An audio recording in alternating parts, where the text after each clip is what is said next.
السلام علیکم ورحمۃ اللہ وبرکاتہ۔ بسم اللہ والحمد للہ والصلاة والسلام علی رسول اللہ، اما بعد۔ لاک ڈاؤن کے دوران لوگوں کے اکثر سوالات آ رہے ہیں، کیا اگر عید کی نماز ہمیں مسجدوں میں پڑھنے کا موقع نہیں ملتا یا عیدگاہوں میں پڑھنے کا موقع نہیں ملتا تو کیا گھر میں عید کی نماز پڑھی جا سکتی ہے؟ اور اگر پڑھی جا سکتی ہے تو اس کا طریقہ کار کیا ہوگا؟ اس حوالے سے بات چیت کریں گے انشاءاللہ العزیز کہ گھروں میں عید کی نماز پڑھنا جائز ہے، جیسے کہ صحابہ اکرام کا عمل ہے۔ صحیح بخاری میں انس بن مالک رضی اللہ تعالیٰ عنہ کے بارے میں ہے کہ اگر وہ مسجد میں عید کی نماز نہیں پڑھ سکتے تھے یا کبھی عید کی نماز ان کی چھوٹ جاتی تو گھر والوں کو جمع کرتے اور گھر میں عید کی نماز کا اہتمام کرتے، عید کی نماز پڑھتے۔ ان کا غلام تھا عبداللہ ابن ابی عتبہ جو ان کو جماعت کرواتا، اور یہ ان کا عمل سبھی صحابہ اکرام کے علم میں تھا، اور کسی صحابی نے ان کے اس عمل کی تردید نہیں کی، جو اس بات کی دلیل ہے کہ اس مسئلے پر صحابہ اکرام کا اجماع ہے کہ عید کی نماز اگر کوئی آدمی مسجد میں نہ پڑھ سکے یا اس کی نماز چھوٹ جائے مسجد سے یا عیدگاہ سے چھوٹ جائے تو وہ گھر میں نماز پڑھ سکتا ہے، اور سابقہ علماء اسی پر ان کا فتویٰ چلتا رہا ہے۔ تو اس لحاظ سے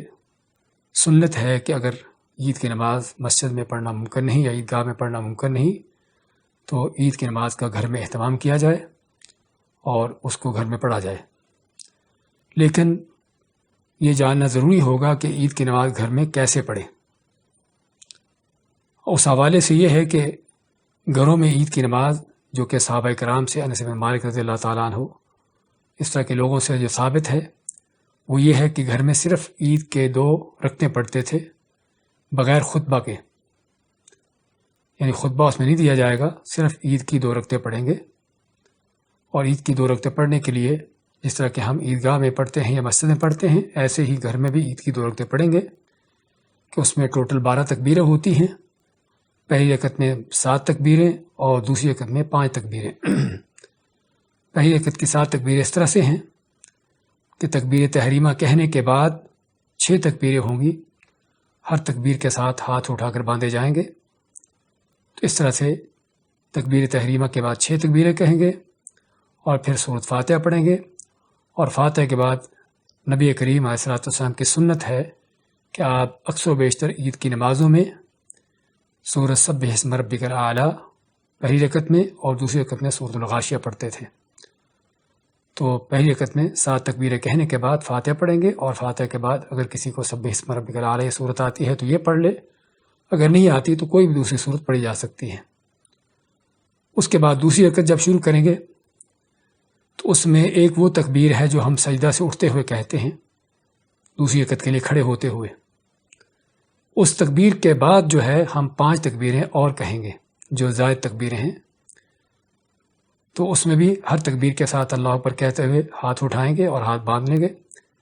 تو 5 تکبیریں کھڑے ہو کر کہیں گے۔ اس کے بعد فاتحہ پڑھیں گے، اور فاتحہ کے بعد سنت ہے کہ سورۃ الغاشیہ پڑھی جائے، اگر کسی کو نہیں آتی تو کوئی دوسری صورت بھی پڑھ سکتے ہیں۔ اس طرح سے عید کی نماز کے 2 رکعتیں پڑھیں گے۔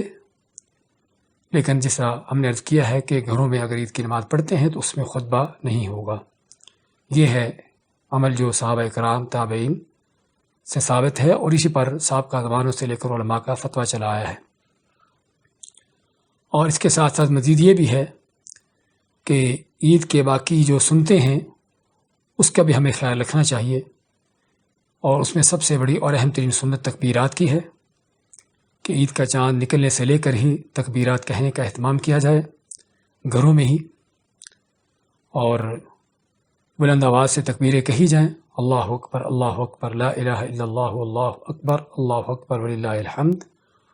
اور یہ تکبیرات رات بھر میں اور صبح تک جاری رہیں جب تک آپ عید کی نماز شروع نہیں کر لیتے۔ اسی طرح عید کے لیے غسل کرنا سنت ہے، اچھے کپڑے پہننا بھی مستحب ہے، سنت ہے،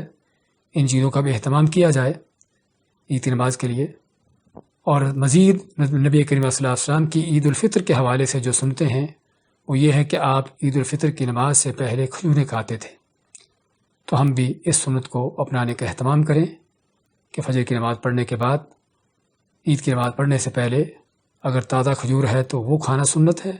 اگر تازہ کھجور نہیں تو کوئی بھی عام کھجور کھا کے اس سنت پر عمل کیا جائے، تاکہ عید کا یہ دن جو ہے وہ رمضان کے روزوں کے دن سے مختلف ہو۔ اور عید کی نماز پڑھنا کب ہے؟ عید کی نماز پڑھنے کے حوالے سے یہ ہے کہ جب سورج نکل کر اوپر اٹھاتا ہے، جو کہ اشراق کا وقت ہوتا ہے، سورج نکلنے کا ٹائم جو کیلنڈر پر دیا ہے، اس سے 15 منٹ کے بعد آپ عید کی نماز پڑھنا شروع کر سکتے ہیں۔ تو اس وقت سے شروع ہوتی عید کی نماز کا وقت، اشراق سے وقت سے، اور ظہر سے پہلے سورج ڈھلنے تک اس کا وقت جاری ہوتا ہے، اس کا وقت جاری رہتا ہے۔ لیکن سنت یہ ہے کہ عید کی نماز کو جلدی پڑھا جائے، تو سورج نکلنے کے بعد، اوپر اٹھانے کے بعد آپ اس کو پڑھ سکتے ہیں، اور سنت یہی ہے۔ تو یہ ہے عید کی نماز کے حوالے سے جس کا ہمیں علم ہونا چاہیے کہ یہ سنت ہے، اس کو گھروں میں پڑھنا اور پڑھنے کا اہتمام ہونا چاہیے۔ اسی پر سابقہ فقہاء علماء کے فتوے بھی ہیں، اور آج کے بھی محقق علماء کا یہی فتویٰ ہے، حتیٰ کہ سعودیہ کے مفتی اعظم نے بھی ابھی ان دنوں میں فتویٰ دیا ہے کہ چونکہ مسجدیں بند ہیں تو لوگ گھروں میں عید کی نماز پڑھنے کا اہتمام کریں، جس طرح کہ ہم عام نمازوں کے لیے گھروں میں جماعتیں کرواتے ہیں، ایسے ہی عید کی نماز کے لیے بھی گھر والوں کے ساتھ مل کر جماعت کروائیں۔ اور اس میں مزید جو بات بتانا چاہتے ہیں وہ یہ ہے کہ ہم نے پہلے بعد دروس میں ذکر کیا ہے گھروں میں جمعہ کی نماز کا پڑھنے کا یا اعتکاف کے بارے میں، کہ گھروں میں جمعہ کی نماز پڑھنا یا اعتکاف کرنا نبی کریم صلی اللہ علیہ وسلم یا صحابہ کرام کی سنت میں نہیں ہے۔ اس لیے گھروں میں نہ تو جمعہ کی نماز پڑھی جائے گی اور نہ ہی گھروں میں اعتکاف کیا جاتا ہے، کیونکہ اعتکاف کے لیے اللہ نے مسجدوں کا ذکر کیا ہے، اور نبی کریم صلی اللہ علیہ وسلم بھی ہمیشہ جب تک آپ اعتکاف کرتے رہے مسجد میں کرتے رہے، آپ کے ازواج مطہرات بھی، صحابہ کرام کی عورتیں بھی مسجدوں میں اعتکاف کرتی رہیں۔ تو اس لیے صحابہ کرام کا اسی پر فتویٰ تھا کہ اعتکاف صرف مسجد میں ہے، اور بلکہ عبداللہ ابن عباس رضی اللہ تعالیٰ عنہ کہ جب ان سے پوچھا گیا کسی عورت کے بارے میں کہ گھر میں اعتکاف کر سکتی ہے، تو انہوں نے اس کام کو بدعت کا نام دیا۔ تو اس سے ہمیں پتہ چلتا ہے کہ ہمیں وہی چیز کرنا چاہیے جو قرآن و سنت سے ثابت ہو۔ جو چیز قرآن و سنت سے نہیں ہے، ہم اپنی مرضی سے، اپنی رائے سے، اپنے خیال سے اس کو دین نہ بنائیں۔ تو چنانچہ یہ دونوں مسئلے آپ کے سامنے واضح ہیں کہ عید کی نماز چونکہ صحابہ کرام کے عمل سے ثابت ہے گھروں میں پڑھنا، اور اسی لیے اس کے جائز ہونے کا فتویٰ دیا جا رہا ہے، بلکہ اس کے کرنے کی ترغیب دی جا رہی ہے۔ اور جبکہ اعتکاف یا جمعہ کی نماز گھروں میں پڑھنا اس کی اجازت نہیں دی گئی، اور صحابہ کرام نے اس کو بدعت قرار دیا ہے، تو اس لیے ہم نے بھی اس کے بارے میں کہا ہے کہ گھروں میں اعتکاف نہ کیا جائے، نہ مردوں کے لیے اور نہ عورتوں کے لیے، یہ سنت کے خلاف ہے۔ جس سے ہمیں اس بات کا پتہ چلنا چاہیے کہ مسلمان کو کوئی بھی بات کرتے ہوئے وہی کرنا چاہیے جو قرآن و سنت سے ہو، نہ کہ صرف یہ دیکھے کہ ہم کون ہیں،